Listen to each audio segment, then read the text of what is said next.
बार फिर से आप सभी का आपके अपने YouTube channel English with Dilip sir में स्वागत है। दोस्तों इस सेशन में मैं ग्रामर के कुछ महत्वपूर्ण रूल्स को लेकर आया हूं जो अक्सर एग्जाम में पूछे जाते हैं। ये रूल्स बहुत ही इंपॉर्टेंट है आपके लिए, सो वीडियो को शुरू से अंत तक और से ही देखिएगा। तो चलिए दोस्तों आगे बढ़ते हैं और एक एक करके सवाल को हम बारी बारी से बनाते हैं।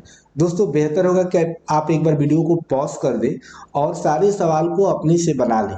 उसके बाद मैं इस सारे सवाल को एक एक करके एक्सप्लेन करूंगा, जिसके तहत आपको हर चीज बहुत ही बारीकी से समझ में आ जाएगा और हम लोग थ्रू डिस्कशन के माध्यम से ग्रामर के कुछ महत्वपूर्ण रूल्स को भी सीख लेंगे। तो आई होप। तो चलिए दोस्तों पहला सवाल है कि how many cups of tea dash dash yesterday. तो दोस्तों यहाँ पे आपको ऑप्शन मिले हैं, जैसे did you drink, do you drink, you have drank, you are drinking.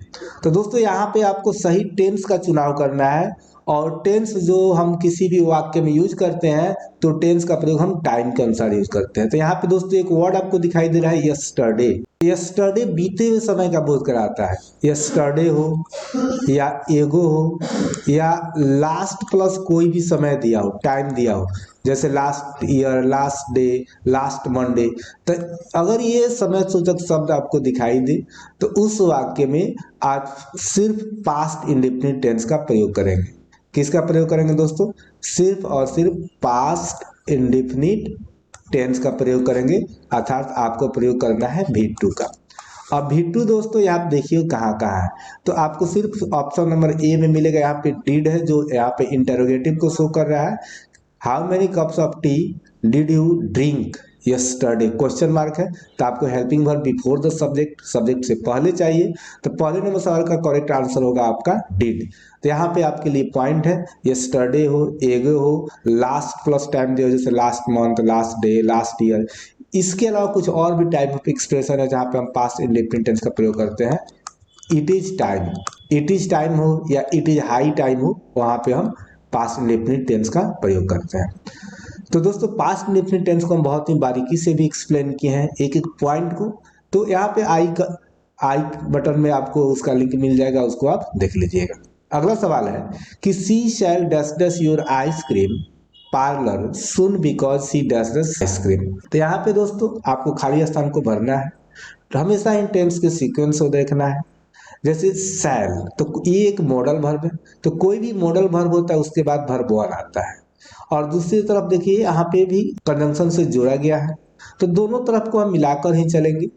तो यहाँ पे एक वर्ड है पार्लर, पार्लर का यहाँ पे सेंस है दोस्तों दुकान से, दुकान। तो यहाँ पे इसको हम सिनोनिम्स की बात करें, कुछ वर्ड को भी देखें दोस्तों, क्योंकि आप कॉम्पिटिटिव इंग्लिश की तैयारी कर रहे हैं। तो दुकान का तो आप शॉप जानते हैं, एक वर्ड यहाँ पे आपको पार्लर मिला, आप इसे सैलून भी बोल सकते हैं। ठीक है दोस्तों, तो यहाँ पे देखिए वर्ब वन चाहिए, तो यहाँ पे आपको बी के बाद वर्ब फोर है, यहाँ पे कंटिन्यूटी को शो नहीं कर रहा है, यहाँ पे विजिट होगा। यहाँ पे एक चीज है, जैसे सी है तो यहाँ पे एस थोड़ा सा मिस है, तो सी शैल विजिट योर आइसक्रीम पार्लर, वह आपकी आइसक्रीम दुकान पर जाएगी जल्दी, क्योंकि वह आइसक्रीम पसंद करती है, तो सी लाइक्स आइसक्रीम। तो यहाँ तक दोस्तों दो सवाल थे, दोनों सवाल का कंसेप्ट आपको क्लियर हो चुका होगा, आपको कोई भी डाउट नहीं होगा आई होप। अगला सवाल है कि Shakespeare dash dash dramas that are appealing to the people of all ages. Shakespeare जो सभी उम्र के लोगों को क्या करता है? आकर्षित करता है, अपीलिंग करता है। तो शेक्सपियर जो है ड्रामा को आज नहीं लिखे हैं, बहुत पहले लिखे हैं। तो वहां पे हम कभी भी पास्ट टेंस में जाएंगे, तो पास्ट टेंस के लिए यहाँ पे आपके सामने थ्री स्ट्रक्चर्स है। ये तो प्रेजेंट है, यहाँ पे रॉन्ग हो गया। अब आपके सामने तीन पॉइंट बचे, हैड रिटन परफेक्ट हो गया पास्ट परफेक्ट, और had been writing past perfect continuous हो गया। तो यहाँ पे कंटिन्यूएशन का कोई बोझ नहीं है। यदि कोई किसी घटना की हम जिक्र करें जो बीते हुए समय में समाप्त हो चुका है, तो उसको हमेशा ही हम V2 अर्थात पास्ट इंडेफिनिट से बोध कराते हैं। तो आई होप यहाँ पे आपको समझ में आ गया होगा कि इस सवाल का जो करेक्ट आंसर होगा वो आपका होगा रोड। ठीक है दोस्तों, आगे बढ़ते हैं। अगला है कि the barber dash dash his finger while he dash dash off my hair. तो यहाँ पे मेरा बाल है और यहाँ पे बार्बर है, नाई है। तो नाई क्या है? कोई काम जो करेगा बाल काटने का करेगा, अब यहाँ पे फिंगर है तो कटने का सेंस है। तो इसको थोड़ा सा बारीकी समझिए कि यदि कर्ता किसी कार्य को पहले से कर रहा है, यानी यदि कोई कार्य बीते हुए समय में कोई कार्य पहले से चल रहा है और अचानक कोई दूसरी घटना घटित होती है, तो इस दोनों के लिए आपको टेंस का चुनाव बहुत ही बारीकी से दोस्तों करना है। तो जो घटना पहले से चल रही है इसे हम कंटिन्यूअस में रखते हैं, और जो अचानक समाप्त होती है इसको हम इंडेफिनिट पे रखते हैं। तो यहाँ पे बीते हुए समय की बात है, पास्ट परफेक्ट की बात है, तो यहाँ पे हो जाएगा आपका पास्ट इंडेफिनिट टेंस और यहाँ पे हो जाएगा आपका पास्ट कंटिन्यूअस टेंस। ठीक है दोस्तों, तो इस लिहाज से यहाँ पे देखिए, तो इस पार्ट में आपको चाहिए वाज प्लस भरपूर। तो वाज प्लस भरपूर यहाँ भी है और यहाँ भी है, लेकिन यहाँ पे कंटिन्यूटी है तो हमें इधर पास्ट इंडेफिनिट चाहिए, तो ये पास्ट परफेक्ट है और यहाँ पे है आपका पास्ट इंडेफिनिट। चॉप मिस होता है काटना, और यहाँ पे प्रीपोजिशन ऑफ है, ये भी ध्यान रखिएगा, चॉप ऑफ मिस क्या होगा दोस्तों आपका काटना। तो the barber caught his finger while he was chopping off my hair. जब नाई मेरा बाल काट रहा था उसी दौरान उसने अपने हाथों को, उंगली को काट ली। तो आगे बढ़ते हैं दोस्तों, उम्मीद है कि यहाँ तक आपको कोई डाउट नहीं होगा। कोई भी डाउट है दोस्तों जरूर कमेंट कीजिएगा। अगला सवाल है, no Ram is not at home. No नहीं, राम घर पर नहीं है। He dash dash just dash dash for shopping.